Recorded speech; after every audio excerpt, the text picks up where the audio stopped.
students, welcome to my class, welcome to my channel. I am your chemistry teacher. आज हम लोग discuss कर रहे हैं प्रतिष्ठा बैच की क्लास जो है वो चल रही है हमारी। हम लोग सिलेबस कर रहे हैं क्लास 11th एंड 12th का कंप्लीट सिलेबस।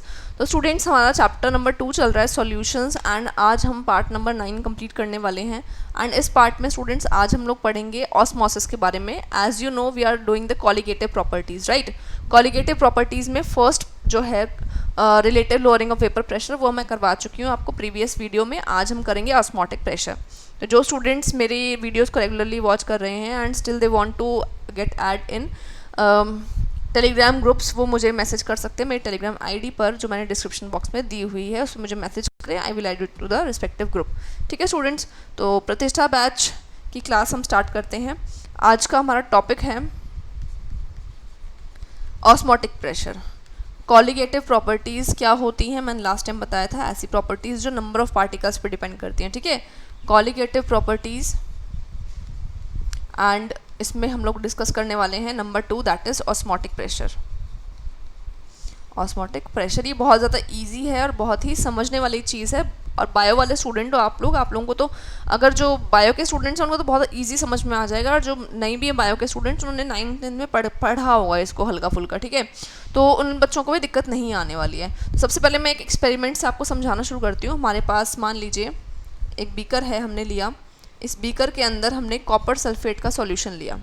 ठीक है, किसका सॉल्यूशन लिया? कॉपर सल्फेट का। तो बच्चों कॉपर सल्फेट का कलर कैसा होता है? ब्लू होता है, प्रशियन ब्लू कलर जैसा होता है एकदम कॉपर सल्फेट जो है। तो मान लीजिए जो सॉल्यूशन है वो कॉपर सल्फेट का है एंड इट इज़ ब्लू। ठीक, कंप्लीटली डार्क ब्लू है ये, dark blue concentrated copper sulphate CuSO4 solution. अब मैं इसको कंसनट्रेटेड क्यों बोल रही हूँ? कंसनट्रेटेड इसलिए क्योंकि डीप ब्लू मैंने उसको लेना है और मेरे को अभी डाइल्यूशन करानी है, तो वहाँ पे मैं इसको थोड़ा सा इसी अकॉर्डिंग मैंने इसको डार्क लिया। ठीक है, डार्क ब्लू सॉल्यूशन है, कंसनट्रेटेड कॉपर सल्फेट का सॉल्यूशन है ये। अब मैंने क्या किया, अब मैंने इसके अंदर वाटर का एडिशन कराया। अब इसी बीकर में हम साइड से वाटर डालेंगे धीरे धीरे। ठीक है, ड्रॉप बाय ड्रॉप धीरे धीरे डालेंगे। तो होगा क्या, जब साइड से आप वाटर ऐड करोगे बच्चों तो एक लेयर बन जाएगी ऊपर से वाटर की, लाइट कलर से दिखा रही हूँ मैं उसको। नीचे जो है वो डार्क सॉल्यूशन है, डार्क ब्लू सॉल्यूशन है, और ऊपर जो है वो वाटर की लेयर बन गई है। तो अब जो ये हमारा मिक्सचर दिखाई दे रहा है आपको, ये है इनिशियल कंडीशन। क्या कंडीशन है? ये इनिशियल कंडीशन है, क्योंकि अभी जो हमारा एक्सपेरिमेंट है वो कंप्लीट नहीं हुआ है। आफ्टर फ्यू डेज आप क्या नोटिस करोगे? आप लोग ये नोटिस करते हो आफ्टर फ्यू डेज जो हमारा बीकर था बच्चों, जिसके अंदर हमने दोनों चीज़ों को रखा था, एक कॉपर सल्फेट का कंसनट्रेटेड सॉल्यूशन था और एक वाटर था। हमने क्या ऑब्जर्व किया कि आफ्टर फ्यू डेज जो ये हमारा ये सॉल्यूशन था, दोनों मतलब कि जो concentrated copper sulphate and water ये मिक्स हो गए, एंड इनसे बनेगा क्या? इनसे बन जाएगा कॉपर सल्फेट का सॉल्यूशन बन गया। कि क्या कलर रहेगा इसका? इतना डार्क तो रहेगा नहीं, थोड़ा लाइट हो जाएगा ना, लाइट ब्लू हो जाएगा, लाइट ब्लू। एंड जब वाटर ऐड हो गया तो comparatively it is dilute solution as compare to the previous one. ठीक है, इसको हम लिख लेते हैं dilute light blue copper sulphate solution. ठीक है, और ये है आफ्टर फ्यू डेज वाली कंडीशन। ठीक है, ओके। तो बच्चों ये हमने एक्सपेरिमेंट देखा।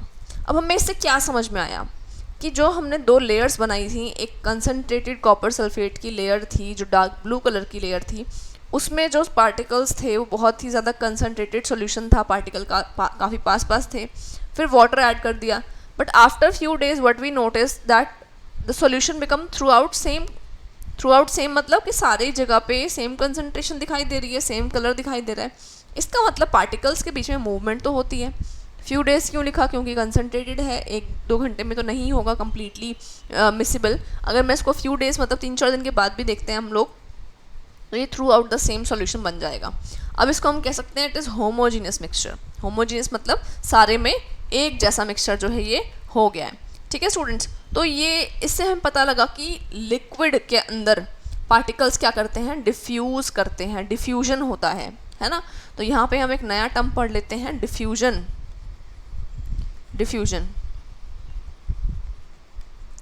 It is very important term. अब यहाँ पे तुम्हें डिफ्यूजन, ऑस्मोसिस, ऑस्मोटिक प्रेशर, ये सारी चीज़ों को पढ़ना है, सारी डेफिनेशंस को हमें पढ़ना है। तो इनमें बहुत क्लियर कट डिफरेंस आपके माइंड में चीज़ें होनी चाहिए। डिफ्यूजन का मतलब पार्टिकल्स का इंटरमिक्स हो जाना काफ़ी अच्छे तरीके से, ठीक है। इंटरमिक्स होने के बाद में क्या होगा, होमोजीनियस हमें मिक्सचर मिल जाएगा, होमोजीनियस सॉल्यूशन हमें मिल जाएगा। एंड डिफ्यूजन बच्चों सिर्फ लिक्विड में ही नहीं, गैसेस में भी होता है, बट नॉट इन सॉलिड्स, ठीक है। गैसेस भी डिफ्यूज़ होती हैं आपस में, इसी तरह से सॉल्यूशन जो है उसके अंदर हम देखते हैं कि दो तरह के लिक्विड्स भी आपस में डिफ्यूज़ हो सकते हैं, जैसा हम यहाँ पे देख रहे हैं अभी जो हमने एक्सपेरिमेंट देखा। तो डिफ्यूजन होता क्या है? The clear cut definition is the spontaneous mixing of the particles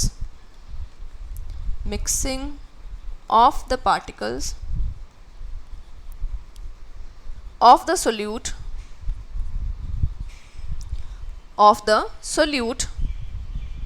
and the solvent। Solute के साथ सॉल्वेंट भी तो मिक्स करेगा, solute and solvent, to form, क्या बनेगा इससे? To form a homogeneous mixture. Homogeneous mixture का मतलब क्या है बच्चों? सेम कंसंट्रेशन थ्रू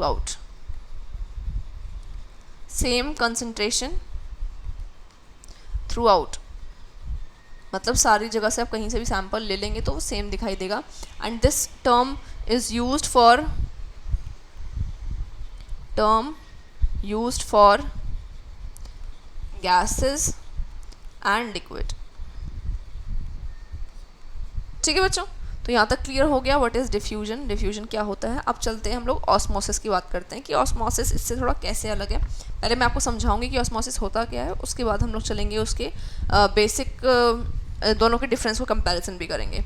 तो मैं यहाँ पे फिर से एक एक्सपेरिमेंट आपको करके दिखाना चाहती हूँ। थोड़ा सा हमने क्या किया, एक बीकर लिया अगेन, उसके अंदर एक लेयर लगा दी बीच में।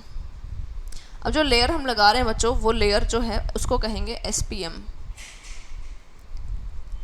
कैसी लेयर है ये? इसको कहेंगे हम लोग SPM लेयर, ठीक है। सेमी परमिएबल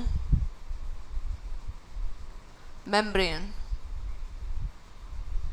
ठीक है, इसको कहते हैं SPM शॉर्ट फॉर्म में। तो आगे भी हम लोग यही टर्मिनोलॉजी यूज़ करने वाले हैं, SPM। अब क्या किया बच्चों, एक साइड तो हमने ले लिया कंसनट्रेटेड सॉल्यूशन, किसका? वही अगेन कॉपर सल्फेट का। तो अगर मैंने इस साइड पे लिया है कंसनट्रेटेड सॉल्यूशन कॉपर सल्फेट का, जो डार्क ब्लू कलर का दिख रहा था, वो हमने एक साइड ले लिया है। ये तो है सॉल्यूशन, कौन सा सॉल्यूशन? कंसनट्रेटेड सॉल्यूशन, ठीक है। और दूसरी साइड हम लोग क्या ले रहे हैं? दूसरी साइड हम लोग ले लेते हैं वाटर, ठीक, ये ले लिया वाटर। अब बच्चों SPM की खास बात क्या है, सेमी परमेबल मेम्ब्रेन की खास बात ये है, it allows only the solvent particles. ये सिर्फ सॉल्वेंट पार्टिकल्स को ही अलाउ करती है अपने थ्रू पास होने के लिए, सॉल्यूट पार्टिकल्स को अलाउ नहीं करती है, ठीक है। तो इसका नेचर क्या है? Allows only the solvent particles,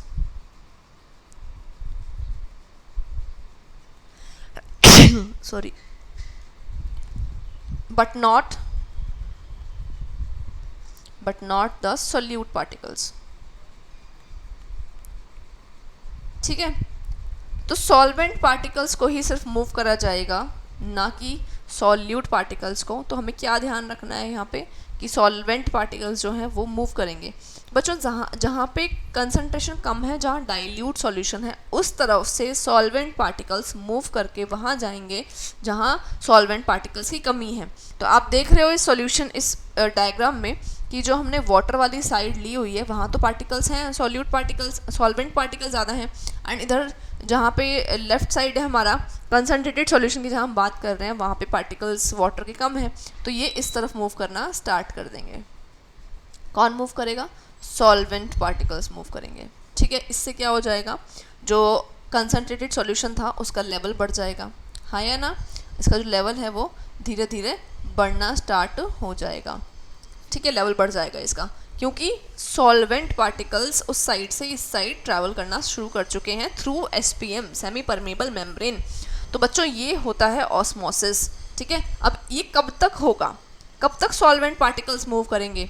ये पार्टिकल्स तब तक मूव करेंगे जब तक कि दोनों साइड में जो है लेवल जो है इनका इक्वल ना हो जाए। लेवल मतलब इनका कंसंट्रेशन इक्वल ना हो जाए।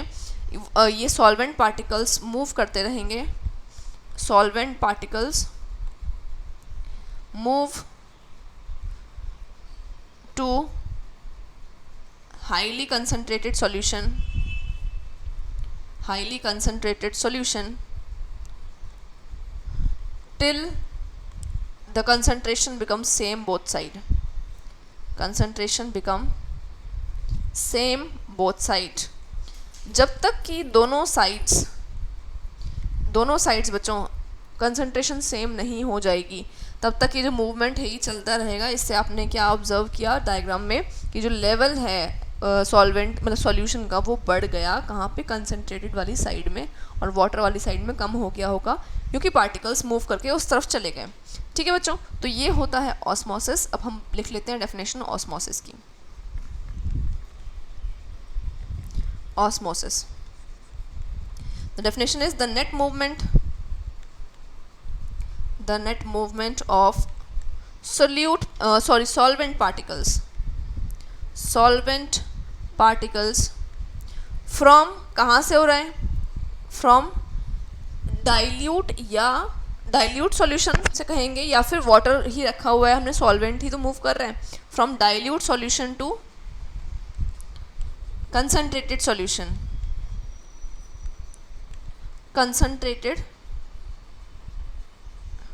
solution through semi-permeable membrane, through SPM। क्या करने के लिए, क्या है इनका एम, क्यों ऐसा पार्टिकल्स ट्रैवल कर रहे हैं? To make the concentration level equal, to make concentration equal both sides. तो इनको क्या करना है? Both sides of the SPM same जो है वो लेवल लेकर के आना है। किसका लेवल सेम लेकर के आना है बच्चों? दोनों तरफ कंसंट्रेशन का लेवल सेम लेकर के आना है। अब बात आती है, ठीक है हमने डिफ्यूजन पढ़ लिया, हमने ऑस्मोसिस पढ़ लिया, हमने अब बात करते हैं कि लैब में हम लोग इस चीज़ को कैसे देख सकते हैं। लैब में अगर हम इसी एक्सपेरिमेंट को करना चाहें तो हमारे पास यहाँ पे, अब मैं एक और एग्जांपल करके दिखा देती हूँ आपको।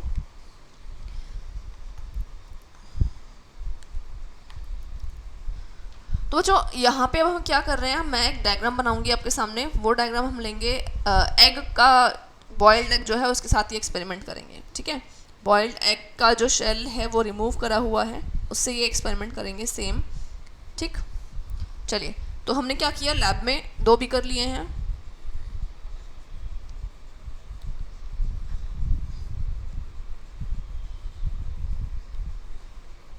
Like this. अब एक जगह जो एग है वो ये रहा एग। अरे थोड़ी सी शेप गड़बड़ हो गई भाई।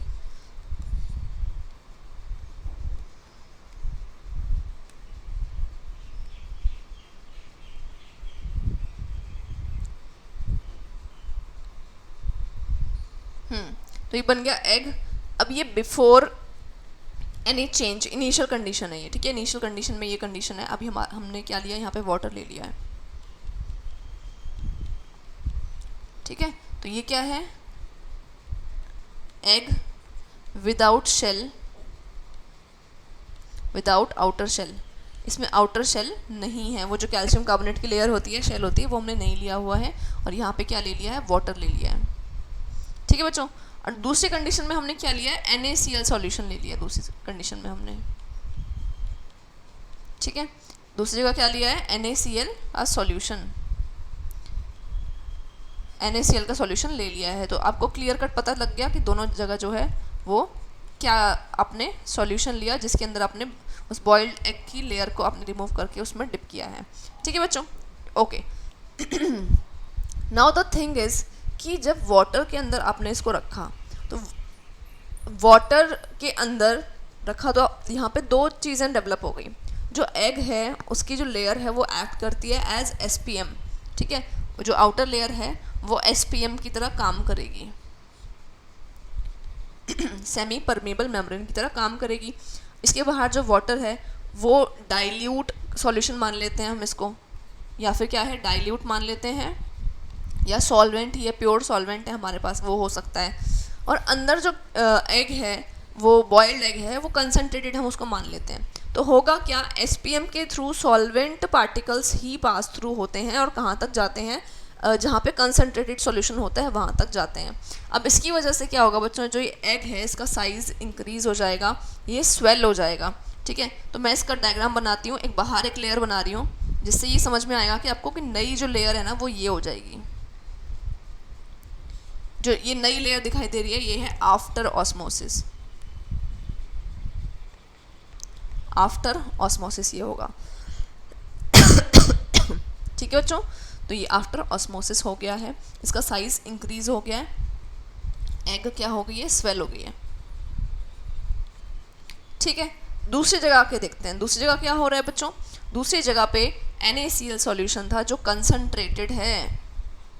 कंसनट्रेटेड है ऑलरेडी, एंड इसके पास वाटर जो है वो कम है, बट जो एग है उसके अंदर वाटर कंटेंट थोड़ा बहुत है। तो क्या होगा, एग श्रिंक करेगा, एग के अंदर से जो सॉल्वेंट था वो एसपीएम पार करके बाहर चला जाएगा, जिसकी वजह से अब जो एग है वो श्रिंक कर जाएगा और उसका साइज़ थोड़ा सा छोटा हो जाएगा।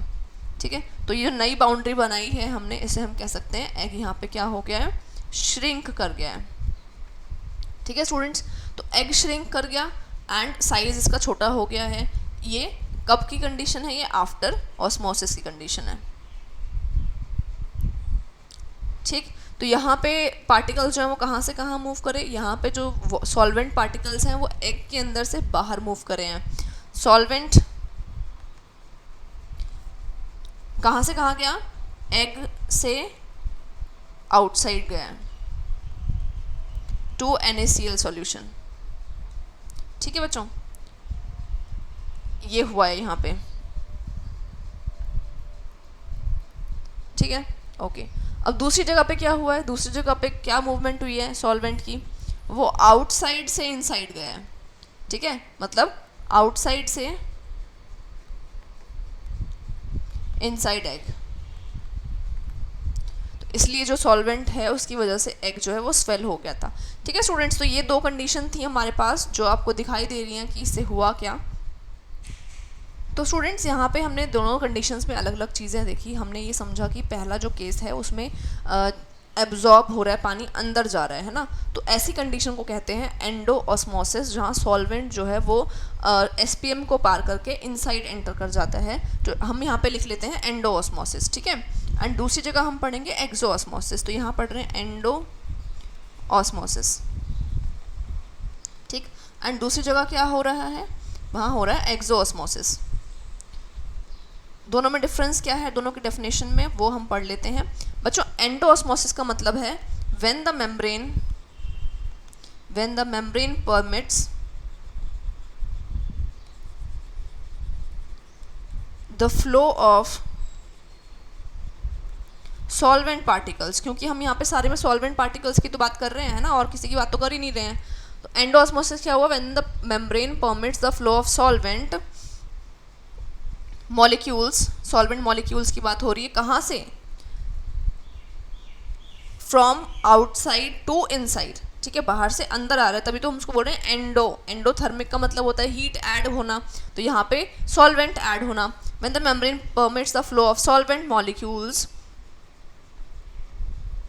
थ्रू एसपीएम तो भूल ही नहीं सकते हम लोग, थ्रू एसपीएम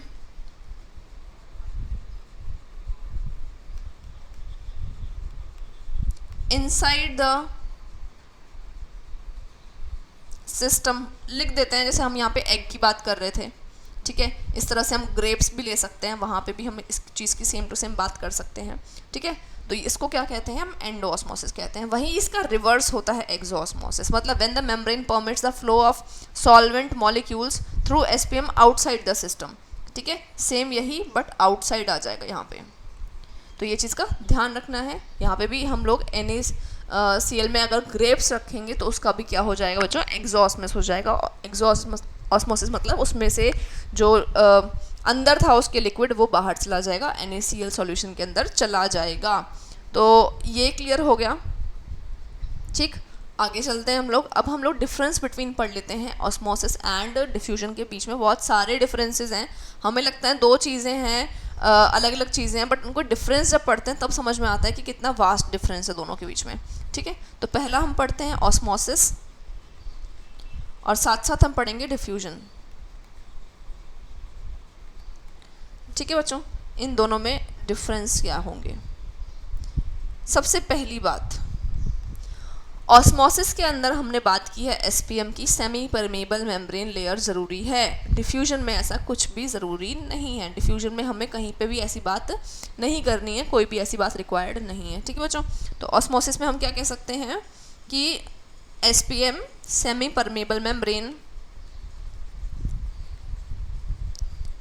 इज नीडेड। और यहाँ पे क्या लिखेंगे, नो एसपीएम। डिफ्यूजन तो एसपीएम के बिना भी हो जाएगा। पॉइंट नंबर 2 बच्चों, पॉइंट नंबर 2 ये है कि जो ऑस्मोसिस होता है वो उसके अंदर हाई कंसंट्रेशन जो है उस तरफ जाता है लिक्विड, कहाँ से, लो कंसंट्रेशन वाली जगह से, मतलब डाइल्यूट वाली जगह से सॉल्वेंट मूव कर रहा है हाई कंसंट्रेशन वाली जगह पे। तो हम लिख देते हैं सॉल्वेंट मूव फ्रॉम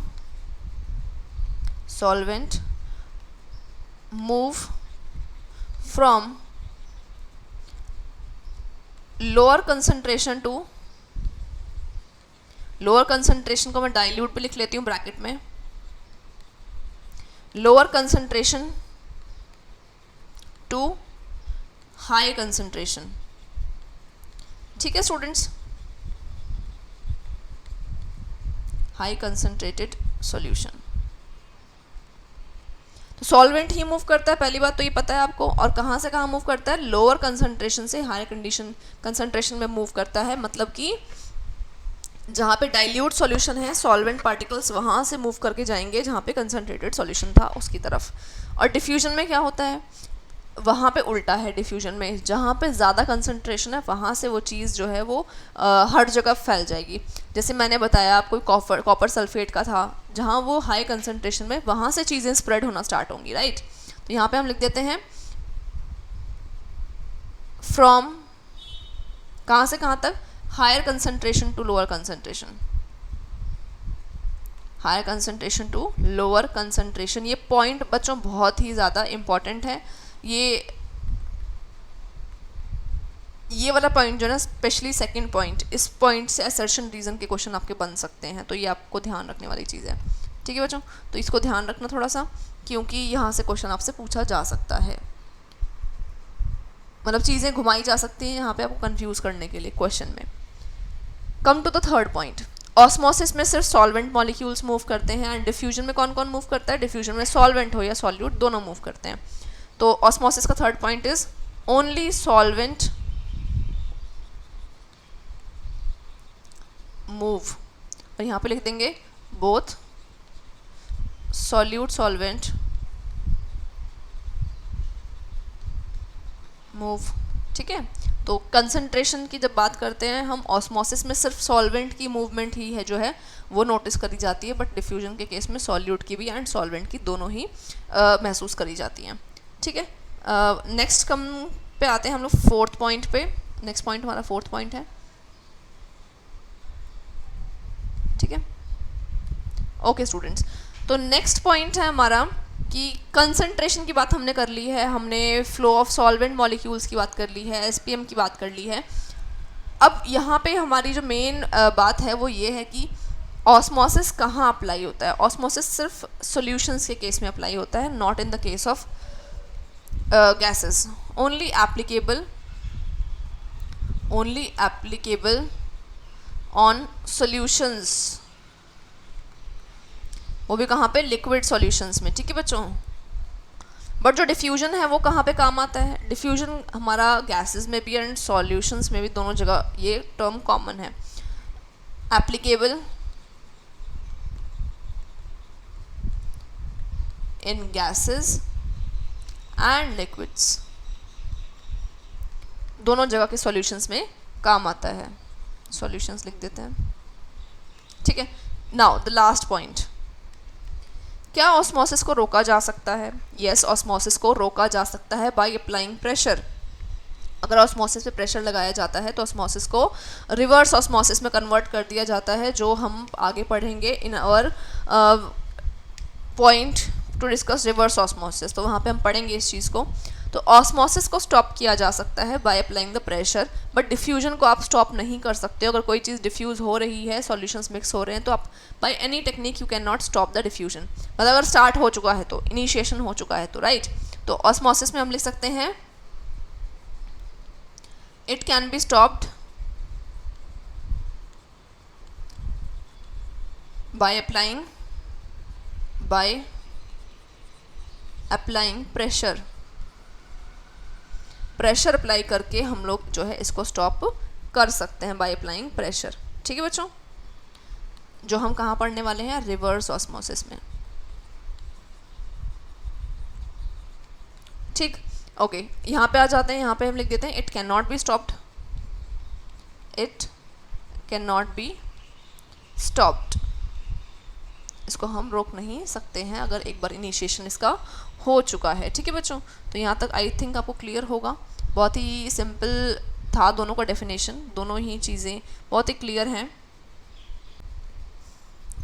तो स्टूडेंट्स, नेक्स्ट हम चलते हैं नेक्स्ट अपने टॉपिक पर। नेक्स्ट टॉपिक हमारा है कि हमने एसपीएम की बात तो कर ली। एसपीएम, अब आप पूछोगे मैम एसपीएम जो है उसको वो क्लियरली चीज़ है क्या, क्या काम तो कर रही है बट वो है चीज़ क्या? तो उसके बारे में बात करते हैं हम लोग। तो पहले एसपीएम की बात कर लेते हैं। Semi permeable membrane. अब ये दो तरह की होती है बच्चों। ये मेम्ब्रेन जो है वो हम नेचुरल भी ले सकते हैं और ये सिंथेटिक भी ले सकते हैं, आर्टिफिशियल भी ले सकते हैं। ठीक है, नेचुरल एसपीएम भी होती है एंड आर्टिफिशियल भी होती है। ठीक है, एसपीएम भी होती है। नाउ द थिंग इज़ कि नेचुरल कहाँ से मिलेगी? नेचुरल जो है बच्चों, नेचुरल एसपीएम का मतलब है कि किसी हमारी एनिमल्स की या प्लांट्स की जो आउटर स्किन है उसके नीचे जो लेयर होती है ना, उसको भी यूज़ करा जा सकता है इन फॉर्म ऑफ एसपीएम। ठीक है, तो कहाँ यूज़ कर सकते हैं हम इसको? प्लांट्स हों, प्लांट्स और एनिमल्स, इनकी layer under outer layer under outer skin can be used as SPM. उसको हम यूज़ कर सकते हैं एज एसपीएम। ओके स्टूडेंट्स, तो इसको कहते हैं, ये हमारी एसपीएम है। ये प्लांट की जो आउटर लेयर है उसके अंडर जो है ये प्रेजेंट रहेगी। ठीक है, now coming to artificial SPM, उसकी बात करेंगे। चलो पहले एनिमल वाली और प्लांट वाली जो है इसके एग्जाम्पल पढ़ लेते हैं। मोस्ट कॉमनली जो यूज़ की जाती है, मोस्ट कॉमन है पिग ब्लैडर, उसकी लेयर को यूज़ किया जाता है एज एसपीएम। ठीक है, आर्टिफिशियल एसपीएम क्या होता है? आर्टिफिशियल के लिए हम बहुत सारी चीज़ें यूज़ कर सकते हैं। सबसे पहले तो हम यही यूज़ कर सकते हैं कि पार्चमेंट पेपर होता है, पार्चमेंट पेपर, सेलोफेन एक केमिकल है उसकी लेयर हो सकती है।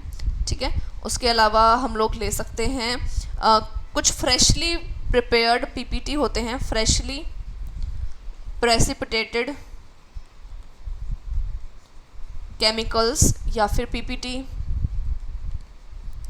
उसको अगर हम लगा देते हैं पोरस प्लेट के ऊपर, अगर हम उसको पोरस पॉट जो होता है उसके ऊपर अगर हम प्रेसिपिटेट को लगा दें केमिकल को, तो हमारे पास एसपीएम ऑब्टेन हो जाता है। तो freshly precipitated chemicals applied on porous pot. इसके मोस्ट कॉमन जो एग्जाम्पल है वो है बेटा कॉपर फेरोसाइनाइड। इसके अलावा और भी हो सकते हैं, तो कॉपर फेरोसाइनाइड जो है वो इसका मोस्ट कॉमन एग्जाम्पल है, कॉपर फेरोसाइनाइड। ठीक है, तो ये होता है सेमी परमेबल मेम्ब्रेन, जिसको हम कहते हैं एसपीएम। हमारे पास वैरायटी है, हम जो चाहें वो यूज़ कर सकते हैं। ठीक है, now the next topic is, next we are going to discuss osmotic pressure. Osmotic pressure क्या होता है? ठीक है, उसकी बात कर लेते हैं।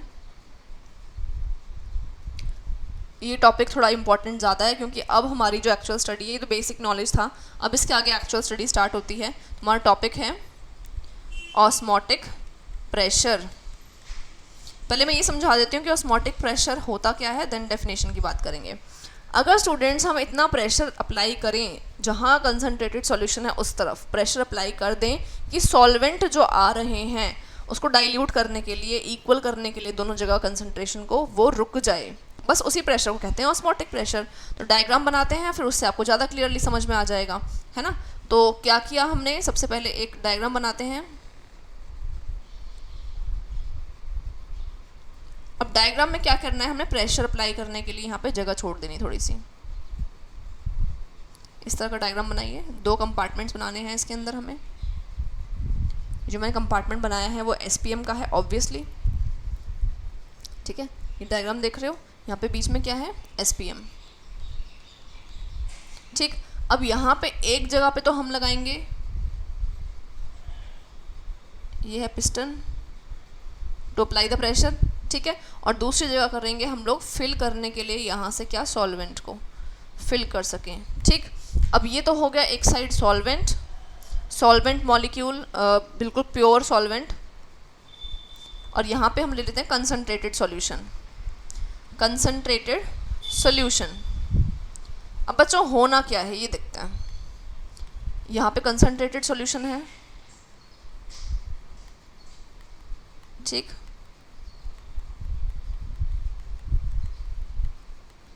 ओके, अब यहाँ पे सॉल्वेंट है हमारे पास, वाटर मॉलिक्यूल। तो होना क्या है, अकॉर्डिंग टू द ऑस्मोसिस, आपको पता है जब तक हम कोई प्रेशर अप्लाई नहीं कर रहे हैं तब तक सॉल्वेंट मॉलिक्यूल्स इस तरफ जाएंगे। क्यों जाएंगे solvent molecules? To make the concentration equal both sides, दोनों तरफ की कंसंट्रेशन को इक्वल करने के लिए ऐसा होगा, है ना। ये कौन पार्टिकल्स मूव करेंगे? Solvent particles. क्या करने के लिए? यहाँ पे तो डाइल्यूट सॉल्यूशन है और यहाँ पे कंसंट्रेटेड सॉल्यूशन है, उसका लेवल को इक्वल करने के लिए ऐसा होगा। बट अगर हम यहाँ से प्रेशर अप्लाई करना स्टार्ट कर दें, यहाँ से क्या करना स्टार्ट कर दें, प्रेशर अप्लाई करना स्टार्ट कर दें, हाई प्रेशर लगाएं, तो उस प्रेशर की वजह से जो पार्टिकल्स आ रहे थे वो क्या हो जाएंगे? स्टॉप हो जाएंगे। इन पार्टिकल्स का मूवमेंट रुक जाएगा, सॉल्वेंट मॉलिक्यूल्स आना बंद हो जाएंगे। तो ये जो प्रेशर लगाया जाता है जिससे सॉल्वेंट का जो मूवमेंट है वो उसको रोक दिया जाए, इसी प्रेशर को कहते हैं ऑस्मोटिक प्रेशर। ठीक है स्टूडेंट्स, तो इसकी डेफिनेशन लिख लेते हैं। ये डेफिनेशन लिख देते हैं हम। एक्चुअली ऑस्मोटिक प्रेशर होता क्या है? The minimum excess pressure. अब इसको मिनिमम एक्सेस क्यों कह रहे हैं वो बात बताती हूँ। The minimum excess pressure that has to be applied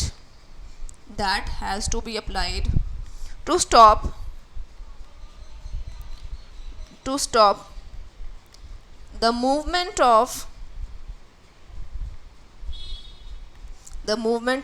किस चीज़ के मूवमेंट को? सॉल्वेंट वाले मॉलिक्यूल्स को रोकने के लिए। कहाँ आने से? कंसंट्रेटेड साइड आने से। Applied to stop the movement of solvent particles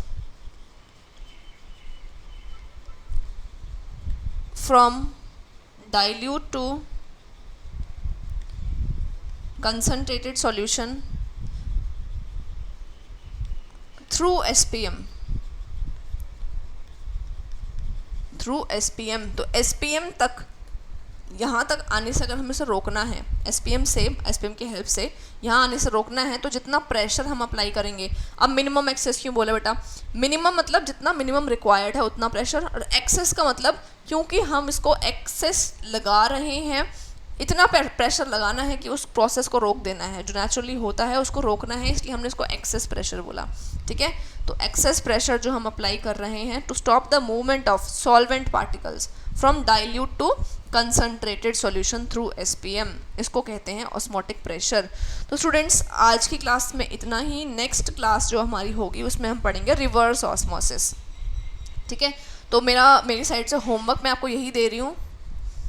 homework यही है आपका कि आपने रीड करना है जो मैंने आज पढ़ाया है, इसको आपकी रेफरेंस बुक से।